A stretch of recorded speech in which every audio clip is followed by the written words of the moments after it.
ഇപ്പം നമ്മുടെ സബ്ജക്റ്റ് എന്താണ്? നൗ ആൻഡ് ദെൻ പ്രാർത്ഥിക്കുകയല്ല, വല്ലപ്പോഴും ഇങ്ങനെ പ്രാർത്ഥിക്കുകയല്ല, എപ്പോഴും പ്രാർത്ഥനയുടെ അരുവിയിലായിരിക്കണം.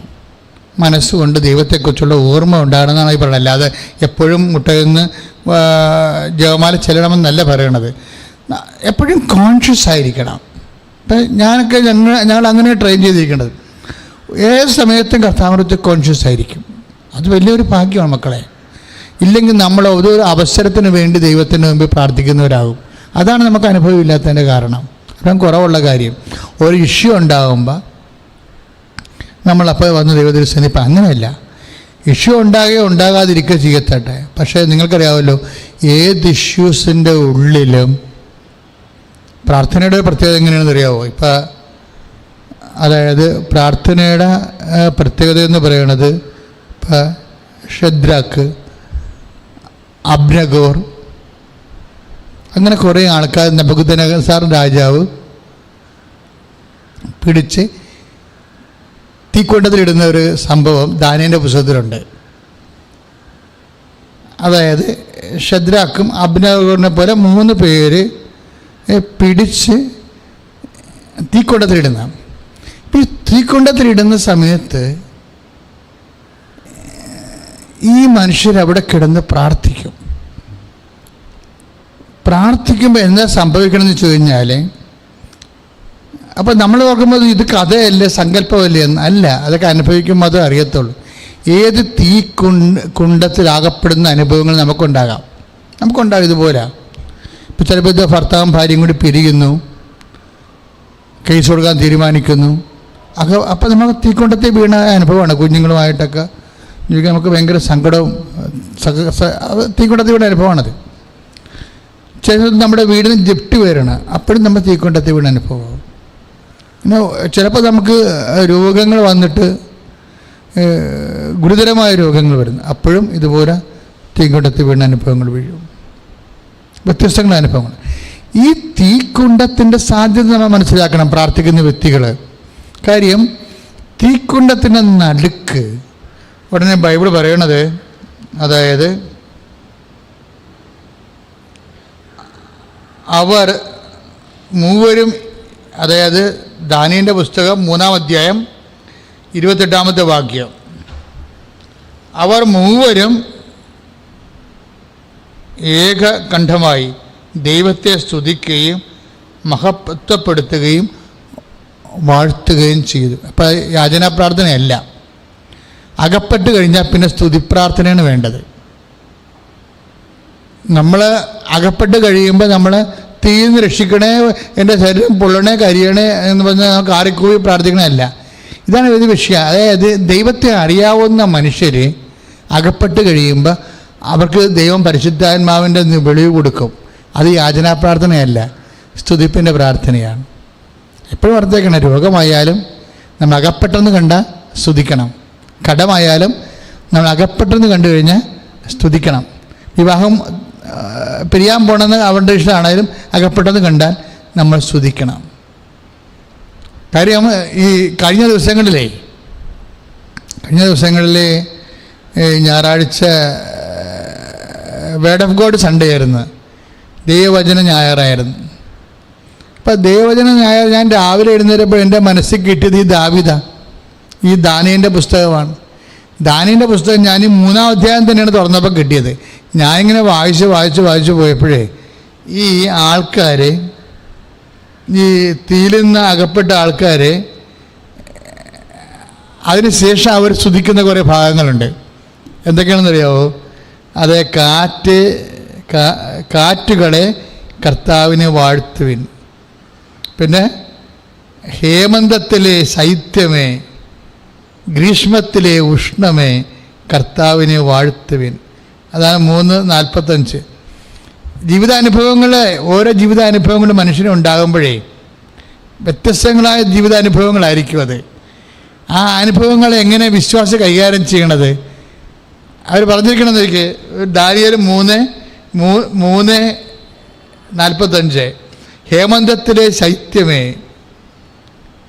ഗ്രീഷ്മത്തിലെ ഉഷ്ണമേ, കർത്താവിനെ വാഴ്ത്തുവിൻ, എന്നേക്കും അവിടുത്തെ പാടിപ്പുകഴ്ത്തുവിൻ. അതായത് ജീവിതത്തിൽ ഹേമന്തം വന്നാലും ഉഷ്ണം വന്നാലും നമ്മളെന്താ ചെയ്യേണ്ടത്? ദൈവത്തെ ഇപ്പം ഹേമന്തത്തിൻ്റെ ഐസ് കട്ടയൊക്കെ പറയുന്നുണ്ട്. ഐസ് കട്ടയുടെ നമ്മൾ തണുത്ത് പോകുന്ന മരവിച്ച് പോകുന്ന അവസ്ഥയില്ലേ, ആ മരവിച്ച് പോകുന്ന അവസ്ഥയും സ്തുതിപ്പിൻ്റെ കാരണമാണ്. മരവിച്ച് ഇപ്പോൾ താഴെയൊക്കെ പറയുമ്പോൾ മിന്നലുകളെ മേഘങ്ങളെ, മലകളെ കുന്നുകളെ, മഴയെ മഞ്ഞ് എന്നേക്കും കർത്താവിനെ സ്തുതിക്കുവിൻ. അതായത് ഓരോ വിഷയവും ഹിമഗണങ്ങളെ മഞ്ഞുകട്ടകളെ 46 ദാനിയേലിന്റെ പുസ്തകം 3:46 പറയണത് ഹിമഗണങ്ങളെ മഞ്ഞുകട്ടയെ. മഞ്ഞുകട്ടയുടെ അവസ്ഥ അറിയാമല്ലോ, ഉറഞ്ഞു പോണ തണുത്ത് മരവിച്ചു പോണ അവസ്ഥ. ഹൃദയം മരച്ചു പോണ അനുഭവങ്ങളില്ലേ, ഹൃദയം മരച്ചു പോണ ഓരോ അനുഭവങ്ങളും എന്തിനുള്ളതാണ്? കർത്താവിനെ സ്തുതിക്കുക. നിങ്ങൾ ഓർത്തേക്കണം, എന്തെങ്കിലും പ്രയാസത്തിൽ ചെന്ന് ചാടിപ്പോയാലേ ഉടനെ ഈ ദാനിയേൽ 3 എടുത്ത് വായിക്കണം. നിങ്ങൾ സാധാരണ വായിക്കുന്നത് സങ്കീർത്തനം 91. സങ്കീർത്തനം 91 ശക്തമാണ് ഈ ദാനിയേൽ 3. എന്താ പ്രശ്നം വെച്ച് കഴിഞ്ഞാൽ ദാനിയേൽ 3:29 മുതലുള്ള എന്താ പ്രശ്നം വെച്ചാൽ ഇത് തീക്കുണ്ടത്ത് വീണിട്ട്, ആ തീക്കുണ്ടത്ത് വീണപ്പോൾ എന്നാ സംഭവിക്കണത്? അവർക്ക് ആന്തരിക ആ സാഹചര്യത്തിൻ്റെ മേലും അഭിഷേകം ഉണ്ടാകും. അപ്പോൾ നമ്മൾ മനസ്സിലാക്കണം, അതായത് ഒരു സാഹചര്യത്തിൽ നമ്മൾ അകപ്പെട്ട് കഴിഞ്ഞാൽ ആ സാഹചര്യത്തിൻ്റെ മേൽ അഭിഷേകം ഉണ്ടാകും. ആ സാഹചര്യം ഇപ്പം തീ പൊള്ളണ സാഹചര്യമാണെങ്കിൽ അതിൻ്റെ പൊള്ളൽ ഏൽക്കാത്ത രീതിയിൽ നമ്മളെ ദൈവം കൊണ്ടു നടക്കും. ഇപ്പം നമ്മൾ ഐസയ്യ 43:2 ഐസയ്യ 43:2 എന്നാ പറയണത്? നീ അഗ്നിയിലൂടെ നടക്കും, അഗ്നി നിന്നെ വിഴുങ്ങത്തില്ല എന്ന് പറയും. എന്ന് വെച്ച് കഴിഞ്ഞാൽ വിഴുങ്ങാൻ ദൈവം അനുവദിക്കത്തില്ലെന്ന് എൻ്റെ അർത്ഥം.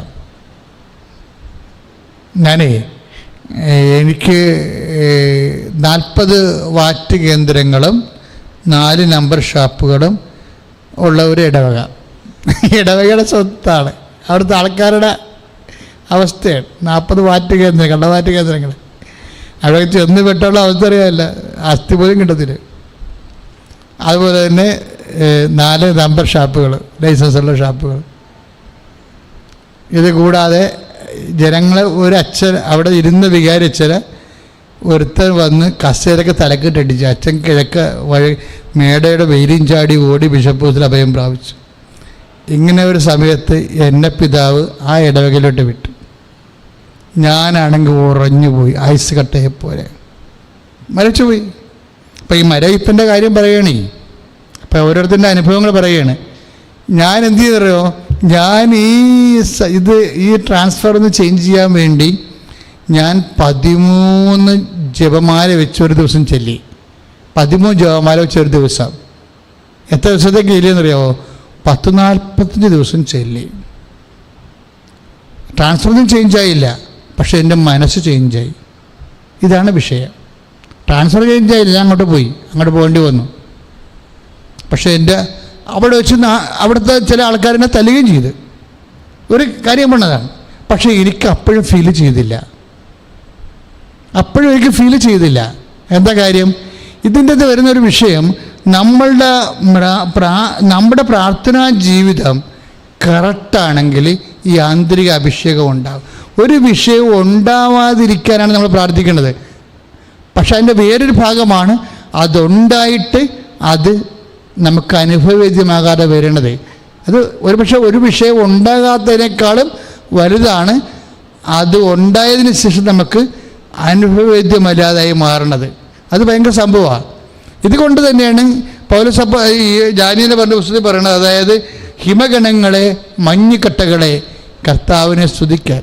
മരവിച്ച അനുഭവം ഉണ്ടായാലും ശരി, തണുത്ത അനുഭവം ഹൃദയം മരവിക്കുന്ന അനുഭവം ഉണ്ടായാലും ശരി, അതെന്തിനു വേണ്ടിയുള്ളതാണ്? കർത്താവിനെ സ്തുതിക്കാനുള്ളതാണ്. അല്ലാതെ കർത്താവിന് പ്രാകാരല്ല. ഞാൻ ചിലർ പറയുന്നത്, ഞാൻ ഒരു ഓട്ടോറിക്ഷ ഇടിച്ച് മരിച്ച ഒരു മകനെ ശവപ്പെട്ടി കിടത്തിയിരിക്കുക. അവൻ്റെ അമ്മ അടുത്തിരിപ്പുണ്ട്, എല്ലാവരും ഉണ്ട്.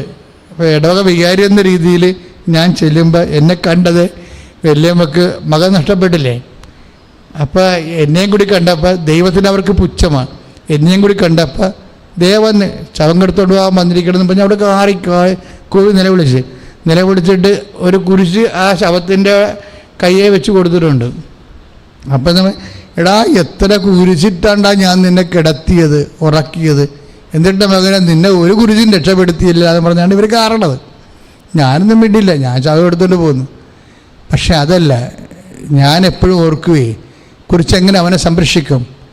അമ്മ കുരിശ് തലേണിയെ വരച്ചിട്ട് കാര്യമില്ലേ. അവൻ്റെ മെയിൻ പരിപാടി എന്ന് പറയണത്, ഞാൻ കുർബാനയുള്ള സമയത്ത് എനിക്ക് മുമ്പുള്ള വികാരം ചെയ്യുന്ന സമയത്തും ഞായറാഴ്ച അവൻ പള്ളി വരും. എന്തിനാണെന്നറിയാമോ? അവനൊരു ഇഷ്ടമുണ്ട്.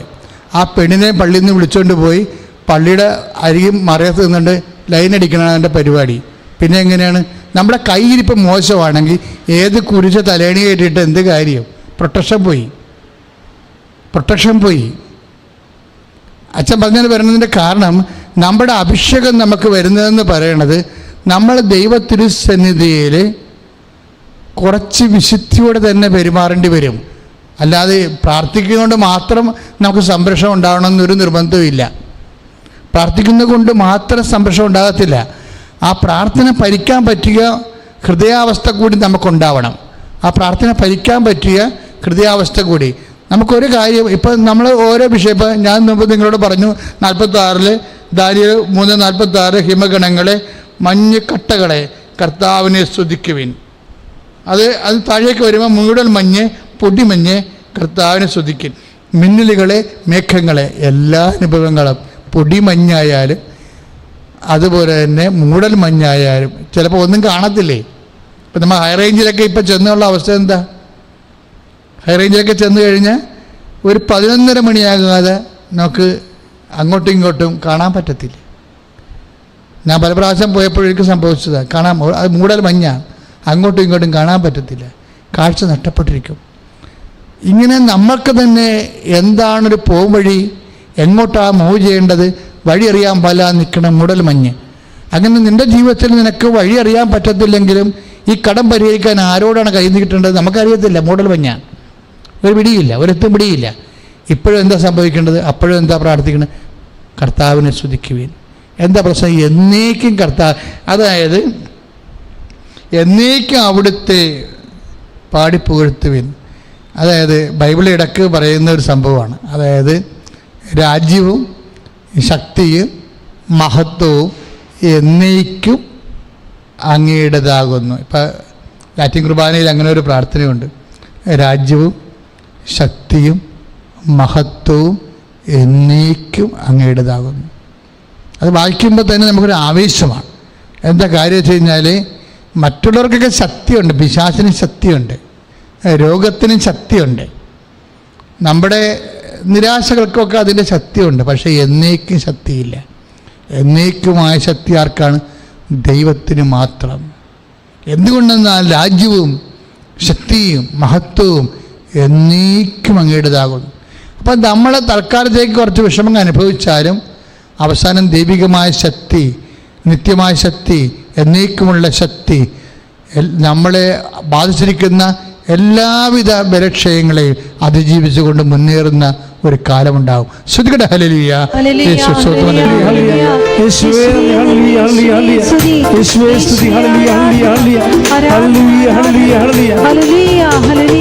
ആത്മാവിൻ ശക്തി, അത്യുന്നത ശക്തി, പരിശുദ്ധാത്മ ശക്തി എന്നിൽ നിറയട്ടെ.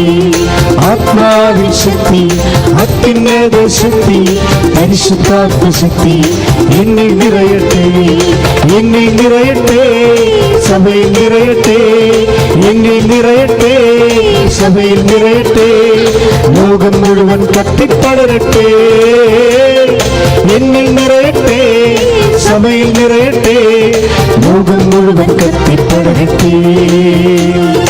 എന്നിൽ നിറയട്ടെ, സഭയിൽ നിറയട്ടെ. ലോകം മുഴുവൻ കത്തിപ്പടരട്ടെ. എന്നിൽ നിറയട്ടെ, സഭയിൽ നിറയട്ടെ. ലോകം മുഴുവൻ കത്തിപ്പടരട്ടെ. ലോകം മുഴുവൻ കത്തിപ്പടരട്ടെ. ഇപ്പോൾ യൂട്യൂബ് കാണുന്നവർ വചനം കണ്ടു, ദാനിയേൽ 2:20. അതായത് ദൈവമേ അങ്ങയുടെ ശക്തി എന്നേക്കുമുള്ളതാകുന്നുവെന്ന് ഇപ്പോൾ എഴുതി കാണിച്ചോണ്ട് ഞാൻ പറയണം. അങ്ങയുടെ ശക്തി. ഇപ്പം ദൈവത്തിന് ശക്തി, മറ്റു രോഗത്തിന് ശക്തി ഉണ്ടാകാം, പക്ഷേ എന്നേക്കും ശക്തിയില്ല. അതിനെ അതിജീവിച്ചുകൊണ്ട് ദൈവികമായ ശക്തി പ്രബലപ്പെടും. നിന്റെ നിരാശയ്ക്കും വ്യസനത്തിനുമൊക്കെ ശക്തി ഉണ്ടാകാം, പക്ഷേ എന്നേക്കും ശക്തിയില്ല. നീ ആശ്രയിക്കുന്ന ദൈവത്തിൻ്റെ ശക്തി.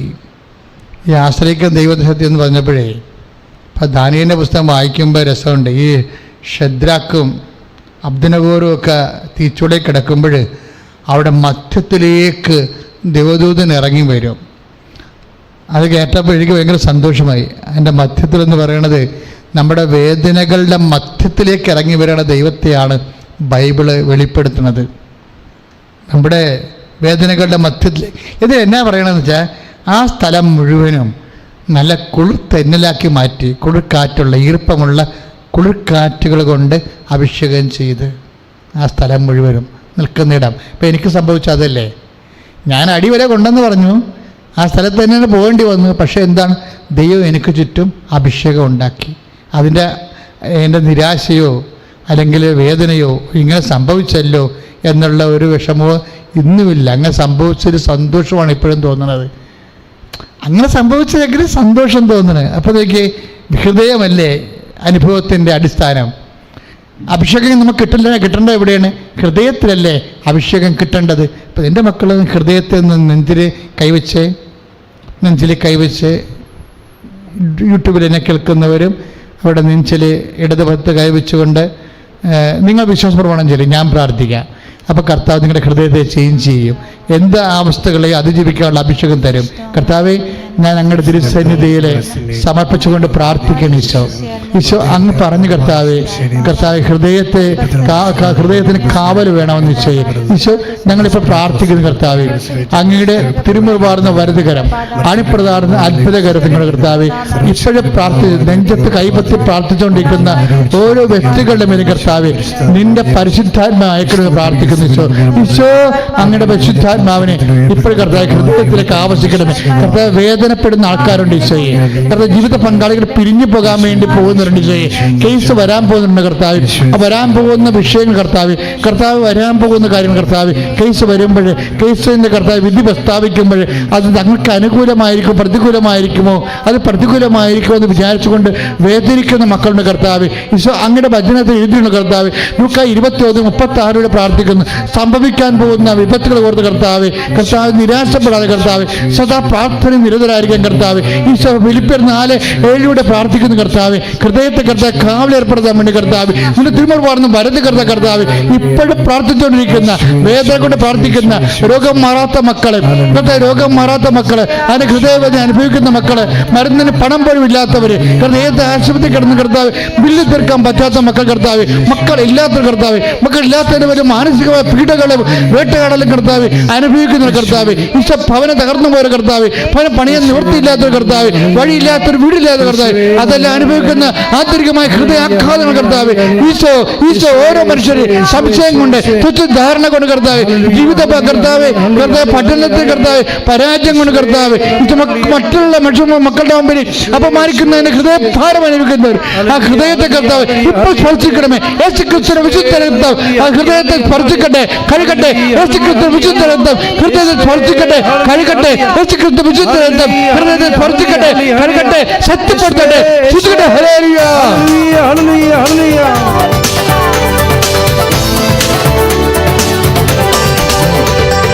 ഇരുകരത്താൽ താങ്ങിയെന്നെ ഇരുരക്തത്താൽ കഴുകണമേ.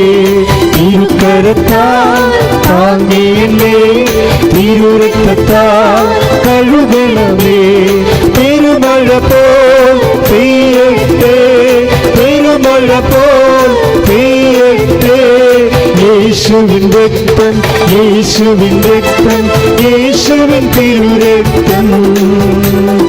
യേശുവിൻ രക്തം, യേശുവിൻ രക്തം, യേശുവിൻ തിരുരക്തം. പരിശുദ്ധപരമധികാരണത്തിന് ആരാധനയും സ്തുതിയും പുകഴ്ചയും ഉണ്ടായിരിക്കട്ടെ. ഇതുപോലുള്ളൊരു അഭിഷേക അനുഭവത്തിൻ്റെ വചനമാണ് നമ്മൾ മർക്കോസിന്റെ സുവിശേഷത്തിലെ 16-17 വായിക്കുന്നത്. അതായത് അവർ സർപ്പങ്ങളുടെ പിടിക്കും, മാരകമായി എന്ത് കഴിച്ചാലും അവർക്ക് യാതൊരു ഉപദ്രവവും ഉണ്ടാവുകയില്ല. പറയണ വാക്കെല്ലാം വളരെ മാരകമായ കാര്യമാണെങ്കിലും ഉപദ്രവം ഉണ്ടാവുകയില്ല എന്നുള്ളതാണ് ഭജനത്തിൻ്റെ ഫലം, അഭിഷേകത്തിൻ്റെ ഫലം. അതാണ്. പല സംഭവങ്ങളൊക്കെ നടക്കാം, പക്ഷെ നമ്മളത് ബാധിക്കത്തില്ല. ഇത് നിസ്സാര കാര്യമല്ല. ലൂക്കാ 10:19 അതിനോട് ബന്ധപ്പെട്ട വചനങ്ങളുണ്ട്. എന്താ? സർപ്പങ്ങളുടെയും തേളുകളുടെയും ശത്രുവിൻ്റെ സകല ശക്തികളുടെ മേൽ ചവിട്ടി നടക്കാൻ ഞാൻ നിനക്ക് അധികാരം നൽകുന്നു, ഒന്നും നിന്നെ ഉപദ്രവിക്കത്തില്ല. ബാധിക്കത്തില്ല, ഉപദ്രവിക്കത്തില്ല എന്നൊക്കെ പറയണത്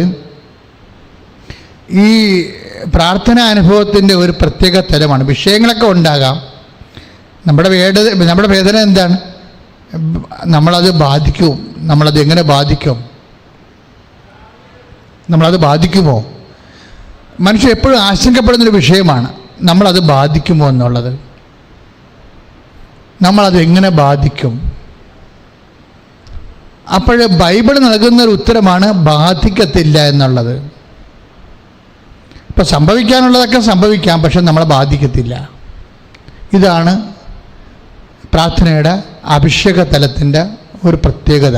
ഒന്ന് പ്രാർത്ഥിക്കുക. കർത്താവേ, എന്തെല്ലാം സംഭവിച്ചാലും അതിൻ്റെ ജീവിതത്തെയും ഹൃദയത്തെയും ബാധിക്കാത്ത പ്രത്യേക അഭിഷേകം നൽകണം. ശ്രുതികട ഹല്ലേലൂയ.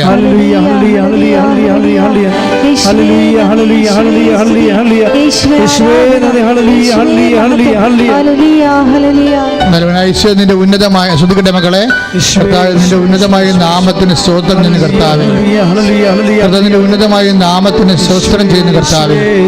കർത്താവേ, മർക്കോസിന്റെ 16:7 പ്രാർത്ഥിക്കുന്നു, 17 പ്രാർത്ഥിക്കുന്നു. കർത്താവേ, നിങ്ങൾ സർപ്പങ്ങളെ കയ്യിലെടുക്കും. കർത്താവ്, ശത്രുതയുള്ള മനുഷ്യരുണ്ട് കർത്താവേ. ആ ശത്രുതയുള്ള മനുഷ്യർ കാണിക്കുന്ന കള്ളക്കേസുകൾ, കുടിലതന്ത്രങ്ങൾ, അവരുടെ എല്ലാ ചതിക്കുഴികൾ, അങ്ങനെ പലതരത്തിലുള്ള വിഷയങ്ങളെക്കുറിച്ച് കർത്താവേ, ശത്രു എന്തെല്ലാം ചെയ്യാൻ പോകുന്നു, ഏതെല്ലാം തിരിച്ച് പാര വെക്കാൻ പോകുന്നു, ഏതെല്ലാം ഇത് കേസ് കൊടുക്കാൻ പോകുന്നു, ഏതെല്ലാം ഇത് കൊട്ടേഷൻ കൊടുക്കാൻ പോകുന്നു, ഒന്നും അറിയാൻ പാടില്ല കർത്താവേ. അതുകൊണ്ട് തന്നെയാണ് വചനം പറയണത്, നിങ്ങൾ ശത്രുക്കളുടെ മേൽ കൈകൾ വെക്കും കർത്താവേ. കർത്താവേ, മാരകമായി എന്ത് കഴിച്ചാലും നിങ്ങൾക്കൊരു ഉപദ്രവം ഉണ്ടാകത്തില്ല. നിങ്ങൾ സർപ്പങ്ങളെ പിടിക്കുന്നത് കർത്താവേ. ഇതുപോലെ മാരകമായ വിഷയങ്ങൾ, വ്യക്തികൾ, സംഭവങ്ങൾ, അതെല്ലാം കയ്യിൽ കർത്താവേ, കൈകാര്യം ചെയ്യേണ്ട കാര്യങ്ങൾ, സർപ്പങ്ങളെ കൈകാര്യം ചെയ്യേണ്ട സമയങ്ങൾ, ശത്രുവിനെ കൈകാര്യം ചെയ്യേണ്ട സമയങ്ങൾ അപ്പൊക്കെ വരുമ്പോഴും കർത്താവേ, അതെല്ലാം കള്ളക്കേസുകൾ കൊണ്ടും പലതരത്തിലുള്ള തകർച്ചകൾ കൊണ്ടും പലതരത്തിലുള്ള ചതിപ്രയോഗങ്ങൾ കൊണ്ട് കർത്താവേ, ക്ഷുദ്രദോഷം കർത്താവേ, മക്കളെ കർത്താവ് അങ്ങയുടെ മക്കളെ കർത്താവേ വേദനിപ്പിക്കുമ്പോൾ കർത്താവേ, അതിനെല്ലാം അതിൻ്റെ ദംശനം ഏക്കാതെ കർത്താവേ, ഒന്നും നിങ്ങളെ ഉദ്ധരിക്കത്തില്ല. നല്ല ചെയ്ത 16 മർക്കോസ് 16:17 പ്രാർത്ഥിക്കുന്ന കർത്താവേ, അതുപോലെയുള്ള അഭിഷേകം ശത്രുക്കളുടെ എല്ലാവിധ കുതന്ത്രങ്ങളിൽ നിന്നും, സാത്താന്റെ കുതന്ത്രങ്ങളിൽ നിന്നുമുള്ള കർത്താവേ, അതിന് ഭവിക്കാൻ പറ്റാതെ പ്രതിരോധിക്കുന്ന ദൈവികമായ അനുഗ്രഹത്താൽ മക്കളെ അഭിഷേകം ചെയ്യണമേ. ശ്രുതികട ഹല്ലേലൂയ, ഹല്ലേലൂയ, ഹല്ലേലൂയ, ഹല്ലേലൂയ, ഹല്ലേലൂയ, യേശുവേ, ഹല്ലേലൂയ.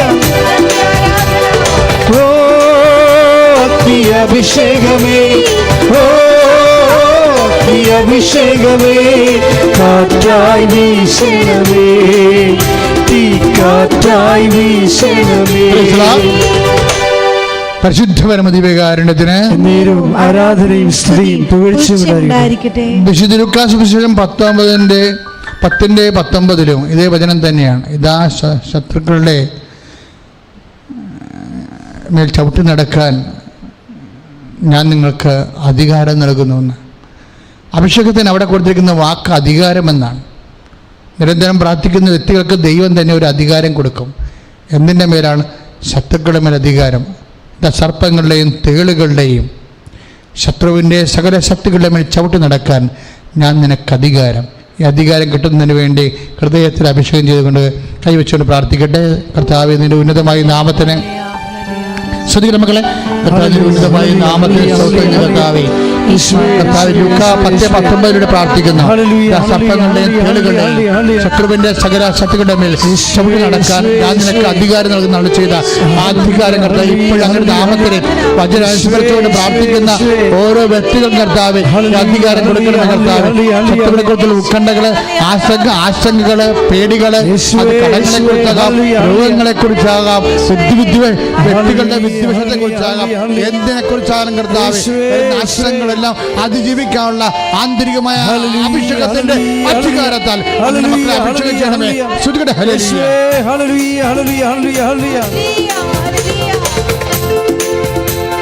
മഹത്വവും ജ്ഞാനവും സ്തോത്രവും ബഹുമാൻ ശക്തിയും ബലവും യേശുവിന്. ആമേൻ. മഹത്വവും ജ്ഞാനവും സ്തോത്രവും ബഹുമാൻ ശക്തിയും ബലവും യേശുവിന്. സമാപന ആശീർവാദം സ്വീകരിക്കാം. മുട്ടയുന്നുകൊണ്ട് സമാപന ആശീർവാദം സ്വീകരിക്കാം.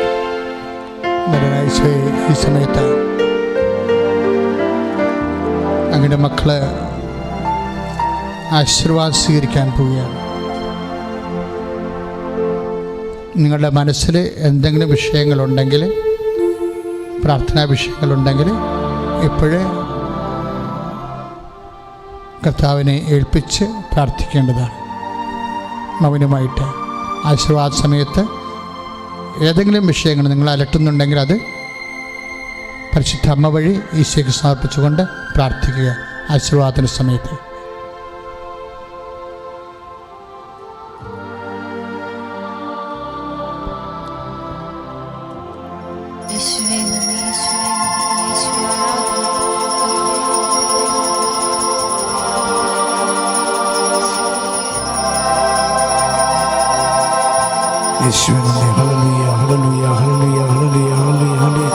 യേശുവേ ആരാധന ആരാധന. ഹല്ലേലൂയ ഹല്ലേലൂയ. യേശുവേ സ്തുതി. ഹല്ലേലൂയ ഹല്ലേലൂയ ഹല്ലേലൂയ ഹല്ലേലൂയ ഹല്ലേലൂയ ഹല്ലേലൂയ ഹല്ലേലൂയ. പരിശുദ്ധ പരമമാ ദിവ്യകാരുണ്യമേ